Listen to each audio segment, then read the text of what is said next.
अस्सलाम वालेकुम। जैसा कि आप लोगों को पता है कि चैप्टर नंबर 15 के न्यूमेरिकल्स हमने स्टार्ट किए थे और प्रीवियस वीडियो के अंदर हमने 15.1 टू 15.5 तक के न्यूमेरिकल सॉल्व कर लिए थे। आज हम मूव ऑन करेंगे 15.6 के न्यूमेरिकल को और उसको सॉल्व करने जाते हैं। तो सबसे पहले क्वेश्चन को रीड कर लेते हैं, क्योंकि मैंने आप लोगों को पिछली वीडियो के अंदर भी बताया था कि जितना अच्छा आप डेटा क्वेश्चन को रीड करेंगे उतना अच्छा डेटा बनेगा, और जितना अच्छा डेटा बनेगा उससे आप फॉर्मूला एक्सट्रैक्ट कर सकते हैं। और जब आप फॉर्मूले पे तक आप पहुंच गए तो मतलब आपका सॉल्यूशन बहुत इजीली हो जाएगा। तो सिंपल न्यूमेरिकल को अब हम क्वेश्चन को रीड करते हैं और देखते हैं कि हमारे पास न्यूमेरिकल के अंदर क्या गिवन है और क्या लिखा है। The molar mass of nitrogen gas N2 is 28 gram per मोल। ये आपको क्या दे दिया है? ये आपको दे दिया है क्या? मोलर मास दे दिया। मोलर मास को किससे डिनोट करते हैं? कैपिटल M से। तो मैं लिख देता हूं capital M is equal to 28 gram per mole for 100 gram of nitrogen. अब ये जो हमें ग्राम दिए, ये क्या दिया है? मास इन ग्राम दिया है। किसको हम डिनोट करते हैं? इस स्मॉल m से हम डिनोट करते हैं। स्मॉल m कितना आ गया हमारे पास? 100 ग्राम मास in gram. Calculate. A part में हमसे पूछा था नंबर ऑफ मोल्स, तो ए पार्ट के अंदर मैं लिख लेता हूं कि हमसे क्या पूछा गया है? नंबर ऑफ मोल्स पूछा गया है, जिसको हम डिनोट करते हैं स्मॉल n से। बी में क्या पूछा था? Volume occupied at room temperature. ठीक है, वॉल्यूम हमसे पूछेंगे, वॉल्यूम मालूम करके बताओ। तो हमें क्या निकालना है? बी पार्ट में वॉल्यूम मालूम करके बताना है, जबकि रूम टेम्परेचर हमें क्या गिवन है? 20 डिग्री सेंटीग्रेड। तो टेम्परेचर जो हमें गिवन है वो कितना है? 20 डिग्री सेंटीग्रेड। आपको पता है सेंटीग्रेड में हमें नहीं जाना होता, हमें केल्विन में चेंज करना होगा यूनिट को। तो 273 के अंदर ऐड करते हैं तो हमारे पास आ जाएगा 293 kelvin at pressure of 1.01 exponential 5 pascal. और जो हमारे पास प्रेशर होगा वो कितना होगा हमारे पास? 1.01 एक्सपोनेंशियल 5 पास्कल। तो इस तरीके से हमने क्वेश्चन को रीड करते हुए इसका डेटा बना लिया। और आप लोगों को नजर आ रहा होगा कि राइट हैंड के अंदर मैंने कुछ फार्मूलाज लिखे हैं। ये जो फार्मूलाज है हमारे पास, ये सारे फार्मूले इसके अंदर हमारे पास यूज होंगे। तो आप लोग देखें इसके अंदर हमारे पास कौन सा फॉर्मूला यहाँ पे लगेगा। हमें सबसे पहले कैलकुलेट क्या करना है? नंबर ऑफ मोल्स करना है। ठीक है, नंबर ऑफ मोल्स का बहुत इजी फॉर्मूला होता है। क्या होता है हमारे पास? आप लोग केमिस्ट्री के अंदर क्लास 11 में और डिटेल से बहुत बार आपने ये फॉर्मूला से आपका वास्ता पढ़ा होगा। क्या होता है नंबर ऑफ मोल्स का formula? Mass in gram divided by molar mass. Mass in gram ऐसे लिखा, मास कितना है? स्मॉल है, 100 ग्राम लिखा आपने, divided by molar mass. Molar mass कितना था? 28 लिख दिया।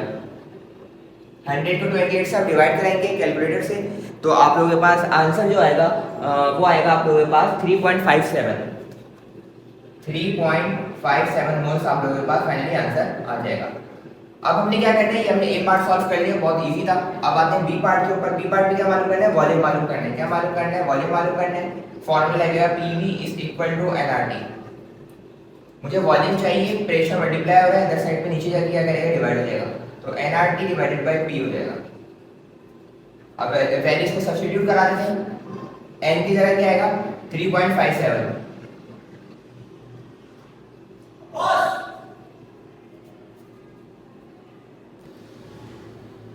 n की जगह हमने n की वैल्यू रखी, r की जगह हम रखेंगे 8.314 और टेम्परेचर जो हमारे पास गिवन था कितना था? 293। तो 293 लिखा हमने, डिवाइडेड बाय P। P मतलब प्रेशर, और प्रेशर हमारे पास कितना है? 1.01 एक्सपोनेंशियल 5 पास्कल।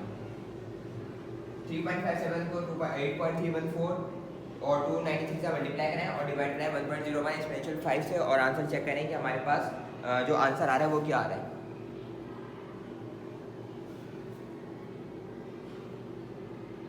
हमारे पास जो आंसर आ रहा है इसका वो आ रहा है हमारे पास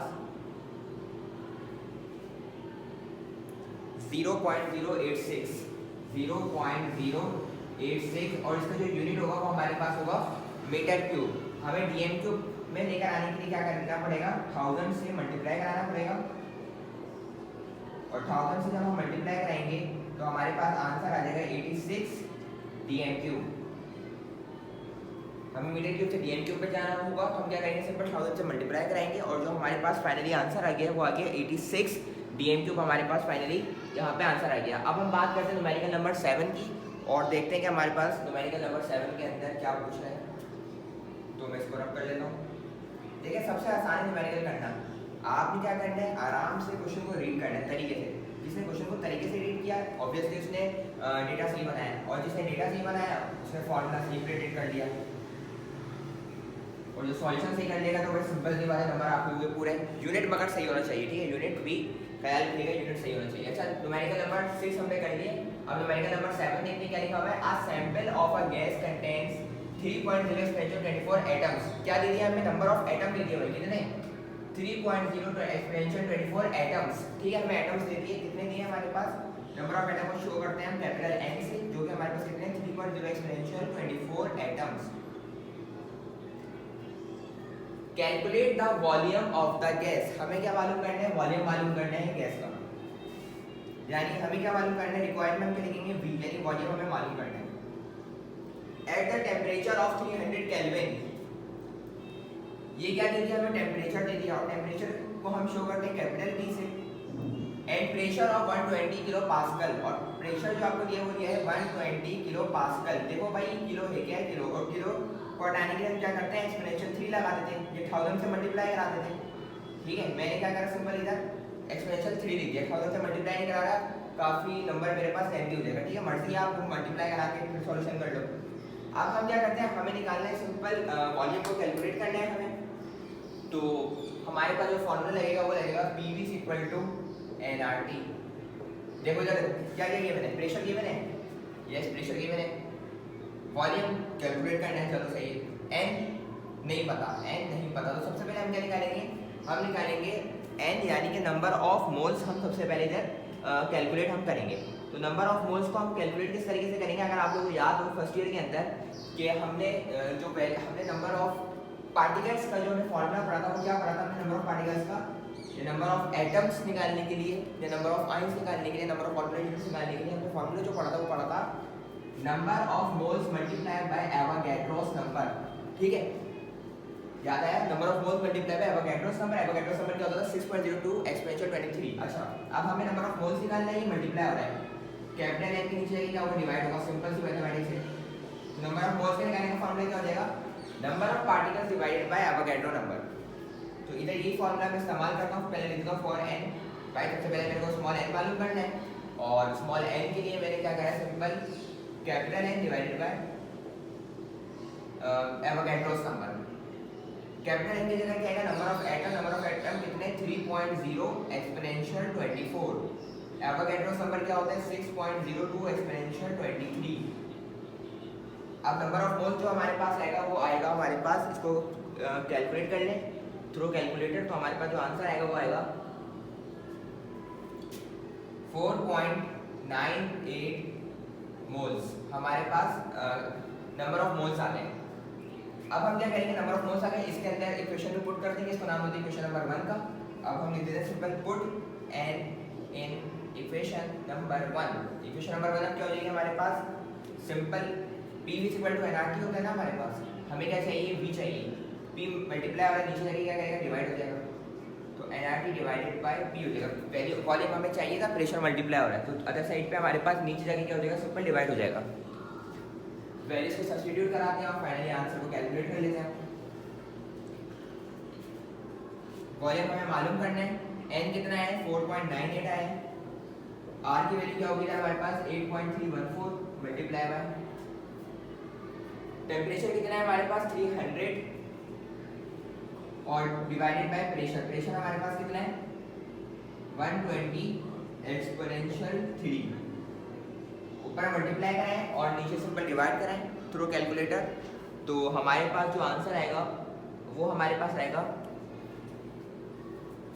0.104 dm3 हमारे पास फाइनली आंसर आ जाएगा। तो इस तरीके से हमने सिंपल क्या करा है, वॉल्यूम को कैलकुलेट किया है यहाँ पे, तो इस तरीके से हमने यहाँ पे वॉल्यूम को कैलकुलेट किया है। अब हम बात करते हैं न्यूमेरिकल नंबर। अच्छा, हमारे पास इसका यूनिट मीटर क्यूब में ही होगा क्योंकि हमने प्रेशर को पास्कल में दिए, तो हमारे पास यहाँ पे जो वॉल्यूम का यूनिट होगा वो मीटर क्यूब ही होगा। अब हम बात कर लेते हैं न्यूमेरिकल नंबर 8, और न्यूमेरिकल नंबर 8 को हम सॉल्व करते हैं। अच्छा, इधर एक और चीज़, अगर मुझे डीएम क्यूब में चाहिए हो तो क्या करेंगे, वो जो हम पिछले न्यूमेरिकल में काम कर चुके हैं इसको 1000 से मल्टीप्लाई करेंगे तो हमारे पास जो वॉल्यूम होगा वो डीएम क्यूब में आ जाएगा, ठीक है। मगर बुक के अंदर आंसर मीटर क्यूब में ही, तो हम सिंपल क्या करते हैं मीटर क्यूब के अंदर ही रहने देते हैं। अब हम देखते हैं कि हमारे पास न्यूमेरिकल नंबर 8 के अंदर क्या लिखा है और न्यूमेरिकल नंबर 8 को रीड करते हैं और अपना डेटा को बनाते हैं।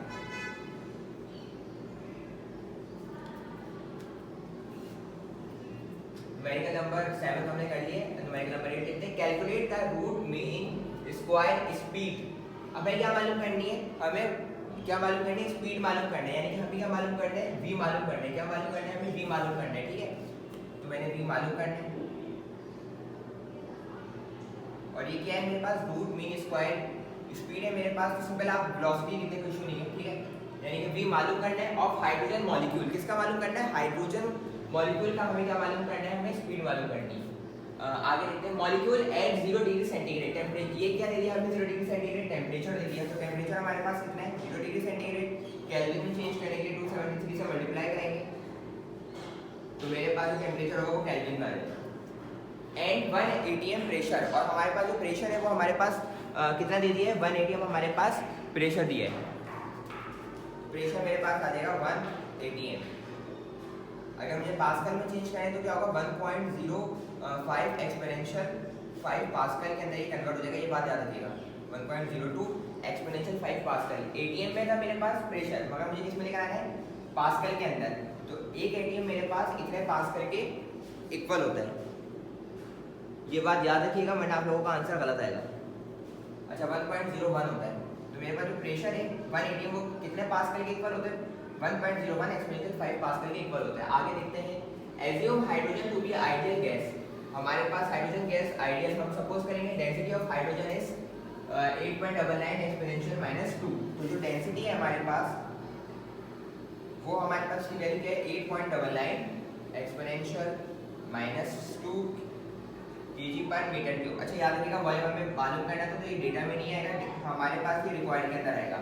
अब हमें मालूम करना है, सिंपल v मालूम करना है। अब हम फॉर्मूला यूज करेंगे इसके अंदर, ये दूसरा वाला सेकंड वाला, v बराबर होगा हमारे पास √3 into pressure divided by it's raw, ठीक है। ये प्रेशर है ये वाला p, और जो नीचे वाला है वो मेरे पास डेंसिटी है। अब मैंने क्या करा, सिंपल वैल्यूज को सब्स्टिट्यूट कराऊंगा और आंसर निकालूंगा। प्रेशर की वैल्यू हमारे पास कितनी है, 1.01 एक्सपोनेंशियल 5, 1.01 एक्सपोनेंशियल 5।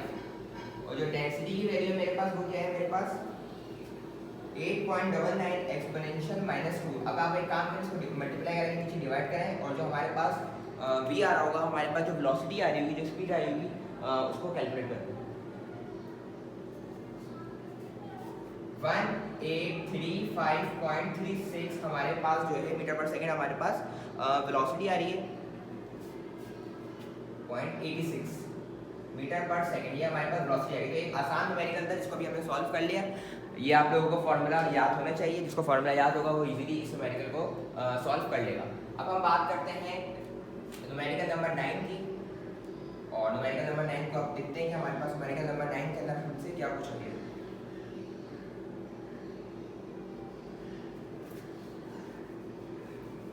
अगर हम न्यूमेरिकल नंबर 9 को देखें तो न्यूमेरिकल नंबर 9 में लिखा हुआ है, calculate the root mean square speed. वही बात, स्पीड मालूम करनी है, यानी कि v मालूम करना है, of hydrogen molecule eight 500 kelvin. Temperature कितना दे दिया, 500 केल्विन हमें टेम्परेचर दे दिया। अच्छा एक और चीज, जो चीज मालूम करनी होती है रिक्वायर्ड बात है ना भाई।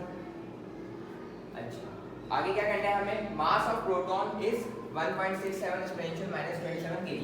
तो जो मेरे पास मास है वो कितना है, मेरे पास मास की जो मेरे पास वैल्यू है वो कितनी है, मेरे पास मास ऑफ प्रोटॉन, तो मैंने क्या लिखा m ऑफ p, यानी कि मास ऑफ प्रोटॉन कितना है हमारे पास 1.67 एक्सपोनेंशियल -27 kg। अच्छा मेरी बात सुनो, ये क्या लिखा है, हाइड्रोजन मॉलिक्यूल। हमें स्पीड किसकी निकालनी थी, हाइड्रोजन के मॉलिक्यूल की। तो जो मेरे पास जो मास होगा ये किसका है, ये एक प्रोटॉन का मास है। मुझे कितने मॉलिक्यूल का चाहिए, 2 मॉलिक्यूल का। क्यों, क्योंकि हाइड्रोजन का फॉर्मूला आप लोगों को पता है, हाइड्रोजन का जो मॉलिक्यूल है वो ये होता है H2, और इधर मेरे पास एक हाइड्रोजन के प्रोटॉन का मास तक गिवन है। तो मेरे पास कितने हाइड्रोजन है अभी, कितने मॉलिक्यूल है, 2। तो मैं इसको क्या कराऊंगा, इसको 2 से मल्टीप्लाई कराऊंगा 1.67 एक्सपोनेंशियल -27 को, ताकि मेरे पास दोनों के क्या आ जाए, मास आ जाए। क्योंकि मेरे पास ऑब्वियस की बात है, इसके अंदर कितना हाइड्रोजन है, 2 हाइड्रोजन है, एक हाइड्रोजन ये रहा, एक हाइड्रोजन ये रहा। मुझे जो मास ऑफ प्रोटॉन दिया वो 1 का दिया है, मुझे दूसरे का चाहिए, तो मैं क्या करूँगा, उसको सिंपल 2 से मल्टीप्लाई करा दूंगा। तो मेरे पास जो आंसर आएगा वो मेरे पास अब दोनों मॉलिक्यूल्स का आएगा, सॉरी दोनों एटम्स का आएगा। तो मेरे पास इसको कैलकुलेट कर लें, इसका आंसर आएगा 3.34 3.34 एक्सपोनेंशियल माइनस 27 kg। अच्छा, के की वैल्यू हमारे पास गिवन है बोल्ट्जमैन कांस्टेंट की, जो कि हमारे पास कितना है 1.38 एक्सपोनेंशियल माइनस 23 जूल पर मोल इनटू केल्विन। अब हम सिंपल क्या करते हैं, सॉल्यूशन की हेडिंग डाली हमने और सॉल्यूशन में देखते हैं हमारे पास फॉर्मूला क्या रहेगा। तो आप लोगों को नजर आ रहा होगा ये तीसरा वाला फॉर्मूला इधर यहाँ पे यूज होगा। क्या है हमारे पास, velocity is equal to 3 into K into T temperature divided by mass. और जरा अभी हम हाइड्रोजन की बात करें तो इधर जो हमारे पास मास होगा वो किसका होगा, मास ऑफ प्रोटॉन हमारे पास सिंपल होगा उस हाइड्रोजन का जो प्रोटॉन का जो मास है हमारे पास, ठीक है। तो v लिखा इज इक्वल टू 3 लिखा। k की वैल्यू हमारे पास क्या होती है 1.38 एक्सपोनेंशियल माइनस 23।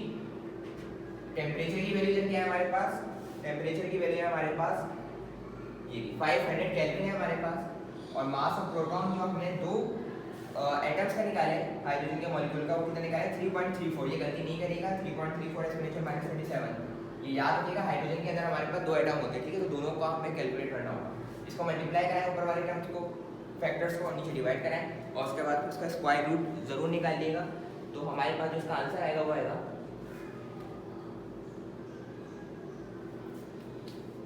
2489.49 मीटर पर सेकेंड। इसका आंसर मैं बुक से चेक कर लेता हूँ कि हमारे पास आंसर सही भी आ रहा है। यस, हमारे पास एक्यूरेट आंसर आ रहा है इसका। तो अब हम सॉल्व करते हैं न्यूमेरिकल नंबर 10, लास्ट न्यूमेरिकल जो है हमारे पास। अब उसको सॉल्व करते हैं। इजी न्यूमेरिकल हमने सॉल्व कर लिया। सिंपल फॉर्मूला याद है आप लोगों को, आपने डेटा सही बनाया तो इंशाल्लाह आप लोगों को इशू नहीं होगा और आप लोग इजीली न्यूमेरिकल को सॉल्व कर पाओगे, ठीक है। अच्छा भाई, अब हम बात कर लेते हैं numerical number 10, calculate the root mean square. अच्छा 10 हमारे पास ये रहा। अच्छा, इसके अंदर दो पार्ट है, ए और बी। ए क्या है हमारे पास, सबसे पहले हम बात कर लेते हैं ए। तो मैंने ए लिख दिया और इधर भी मैं ए लिख देता हूँ कि भाई ए में हमें क्या रिक्वायर्ड है और बी में क्या रिक्वायर्ड है। Determine the average value of kinetic energy of the particles. हमें क्या मालूम करना है, काइनेटिक एनर्जी। क्या मालूम करना है हमें, सिंपल ए पार्ट में काइनेटिक एनर्जी मालूम करनी है, ठीक है। एट 10 डिग्री सेंटीग्रेड और एट 40 डिग्री सेंटीग्रेड। तो मेरे पास दो टेम्परेचर दे दिए, T1 कितना है मेरे पास 10 डिग्री सेंटीग्रेड और T2 मेरे पास कितना है 40 डिग्री सेंटीग्रेड। और आपको पता है केल्विन में चेंज करेंगे तो 73 से प्लस करते हैं तो मेरे पास जो आंसर आएगा केल्विन के अंदर वो आएगा 73 में 10 जमा करेंगे तो 283 केल्विन। सिंपल सेंटीग्रेड को यहाँ पे भी केल्विन में चेंज करेंगे तो 273 से ऐड करेंगे तो आंसर जो होगा मेरे पास वो आएगा 303 केल्विन। बी पार्ट में क्या पूछा है मेरे से, अब मैं लिखता हूँ B part. What is the kinetic energy per mole? क्या लिखा है, पर mole of an ideal gas at this temperature. अब मेरे पास जो काइनेटिक एनर्जी पर मोल बोला है, क्या बोला, काइनेटिक एनर्जी पर मोल। अब हमें कैलकुलेट करना है। सबसे पहले हम काइनेटिक एनर्जी कैलकुलेट कर लेंगे, फिर इजीली हम काइनेटिक एनर्जी पर मोल को हम फाइनली कैलकुलेट कर सकते हैं। तो इसके लिए हमारे पास जो फॉर्मूला है वो होगा हमारे पास एवरेज काइनेटिक एनर्जी का 3/2 k × T। इससे हम सॉल्व करते हैं सबसे पहले। तो सॉल्यूशन की हेडिंग डाल दी हमने। अब हम इसको सॉल्व करने जा रहे हैं। ए पार्ट की हेडिंग डाल लेते हैं। सबसे पहले हमें काइनेटिक एनर्जी मालूम करना है फॉर टेम्परेचर T1, है ना। पहले मालूम करेंगे T1, फिर मालूम करेंगे T2। तो T1 का टेम्परेचर कितना है 283, कितना है हमारे पास 283। फॉर्मूला ये लिखा हुआ है, फॉर्मूला को यूज करते हैं। Kinetic energy average is equal to 3/2 के की जगह हम रखेंगे के की वैल्यू क्या होती है हमारे पास, के की वैल्यू के कांस्टेंट होता है 1.38 एक्सपोनेंशियल माइनस 23, ये हमारे पास कांस्टेंट होता है। और टेम्परेचर कितना है हमारे पास 283। इसको सिंपल ऊपर मल्टीप्लाई करें और 2 से डिवाइड करें और जो हमारे पास आंसर आ रहा होगा वो आ रहा होगा हमारे पास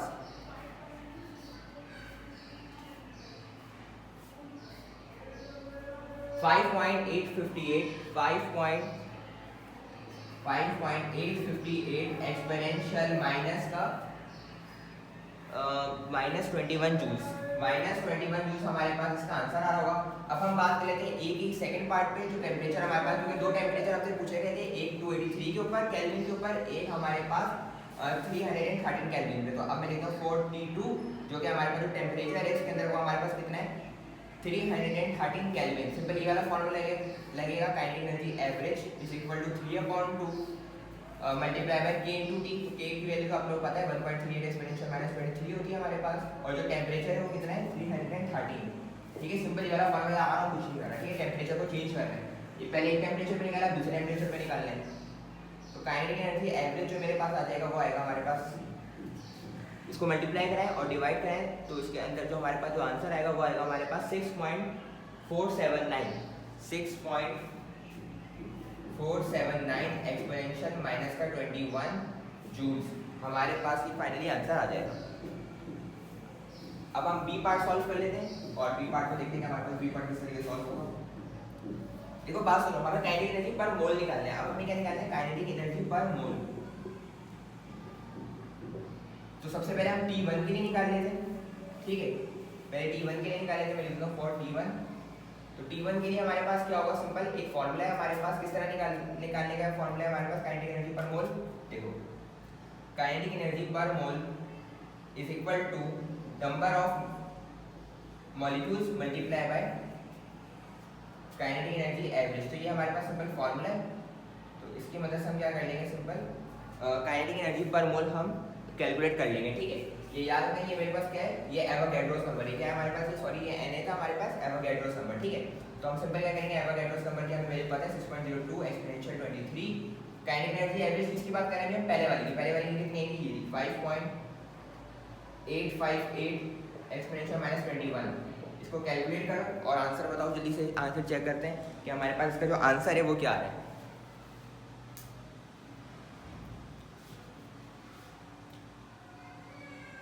तो इसके हमारे पास आंसर आ रहा है 3526.516 जूल्स। तो हमारे पास आंसर क्या गया? 3256.516, यानी कि काइनेटिक एनर्जी पर मोल हमारे पास इतना आ गया। अब हम मालूम करेंगे kinetic energy per mole for T2। T2 कितना है हमारे पास? 313 केल्विन, ठीक है। मैं डायरेक्ट कर रहा हूँ, आप लोग कर लीजिएगा आराम से। काइनेटिक एनर्जी पर मोल का हमारे पास फॉर्मूला आप लोगों को बता चुका हूँ। क्या होता है? नंबर ऑफ एवोगैड्रोस नंबर जो कि होता है हमारे पास 6.02 एक्सपोनेंशियल 23, और जो हमारे पास काइनेटिक एनर्जी एवरेज साइड होती है। हमारे पास काइनेटिक एवरेज कितनी है T2 की? 6.479 एक्सपोनेंशियल का माइनस 21। इसको कैलकुलेट कर लिएगा तो हमारे पास जो T2 की हमारे पास काइनेटिक एनर्जी पर मोल की जो वैल्यू है हमारे पास आएगी 3900.41 जूल्स। हमारे पास इसकी फाइनली वैल्यू आ जाएगी। तो इस तरीके से हमें न्यूमेरिकल नंबर 1 से लेकर न्यूमेरिकल नंबर 10 सॉल्व किए। अगर आप लोगों को कोई कन्फ्यूजन हो तो आप लोग कमेंट बॉक्स में पूछ सकते हैं या मेरे नंबर पे भी पूछ सकते हैं 0318392177 पे। इंशाल्लाह नेक्स्ट वीडियो में मिलेंगे नेक्स्ट लेक्चर के साथ। जब तक के लिए अल्लाह हाफ़िज़।